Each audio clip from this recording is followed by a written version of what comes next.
Before I begin, an enormous thanks goes out to all the parents and friends and everyone who supported us throughout all our years here. Without you, we would flounder. Our mutual gratitude is too much for words. As the story goes, Adam walked in the garden, sighing and moping, generally feeling very lonesome. God came down to him and said, "What is it that causes you distress?" "God," Adam said, "I am all alone in this great big garden."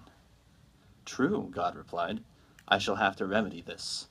I will make a beautiful creature called a woman who will always wash your clothes, cook your food, and will never, ever disagree with you." "Wow," Adam says, "how much would this magnificent creature cost?" "An arm and a leg," God says. Adam replies. "What can I get for a rib?" While this story sounds silly for its humor and archaic gender roles, it raises a crucial point. Even Adam, who was chief being amongst God's creations, lacked a crucial component of companionship, was still bereft of an inclusive community. What we most long for in this world is to belong.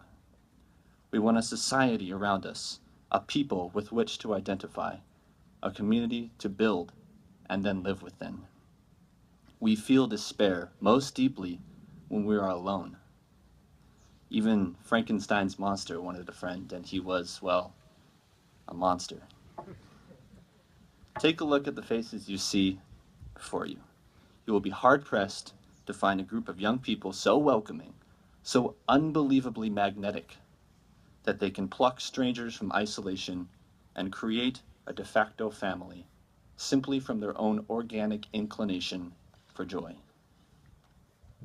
If I have learned anything from my time at LaSalle High School, it is that we cannot live in loneliness. It is against our nature. To feel belonging, to be made to feel at home, is a gift precious enough to give to anyone, no matter who they are. It is a gift that the 38 you see on stage have given me and many others. It is a gift sorely lacking in a world filled with people so seemingly isolated from one another. The story of our little band begins not long ago, when we arrived here foolish and reckless, naive and empty-headed. Typical freshmen, you could call us. Then we got older, sophomores, with alien words of biology swirling in our heads and nebulous symbols of geometry and algebra swimming on the paper in front of us. Then juniors, with a strange ritual called prom to tackle, and the most stressful 3 letters we had ever heard to date, S-A-T. Now, 4 years down the road, we are still foolish, still reckless, but with a robust sense of community and 4 years of the highest caliber of education available. Alongside this is the tutelage of a caring, driven, and devoted faculty and staff, for which we are privileged. We thank you all for the tireless work you have done to shape us into who we are, and I hope we can live up to the high bar set by your mentorship. Up our sleeves are the tricks learned from weary nights and tough mornings, and in our pockets are the half-chewed pits from the fruits of our labors. Class of 2014, you 38 are among the brightest, craziest, angriest, and most passionate people I have encountered in my short time on this earth. Even in your most frustrating moments, you carry the mark of unmistakably talented people. More importantly, you carry the air of an unbelievably loving people. This class will go down in LaSalle mythology as the Moses class, not only as the one class to see the prophecy fulfilled, but be denied entrance to the promised land. I'm, of course, speaking about our gym. But to be a class so loving They create out of themselves an inclusive community who always naturally create room for one more at their table. I came to you as little more than a stranger.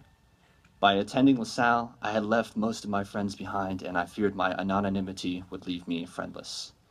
I did not have half the history that you each shared with one another, but still, you said hello to me, greeted me, and then welcomed me into your fold. Now you give me the privilege of speaking today. For accepting me among you, I offer my gratitude. While each of you now ride off onto your various personal trails, off to grow new communities, I ask you, do not forget the community that once welcomed you. I personally will never forget the long but fleeting 4 years we spent together, from bleary-eyed mornings in Brother Jack's class to warm nights by the fire on retreats. I will never forget my co-conspirators in calculus, nor will I ever bury our mutual and enduring hatred of Webassign. Follies nights, football lights, basketball fights, answers in the right, trying to stay sane with all our might. These things stay with me. Times change, places rearrange, people get older. Soon we may pick up our entire lives and walk away. But wherever I am around any of you, I will feel at home. I know wherever the wind may set you down, you will find friends deserving of your company and a cause worthy of your talents. But I ask you, do not forget the home we once shared at this school. Independent as we may be, let us not face the world alone. For we have shown each other that nothing truly good is worth having without someone to share it with. Thank you.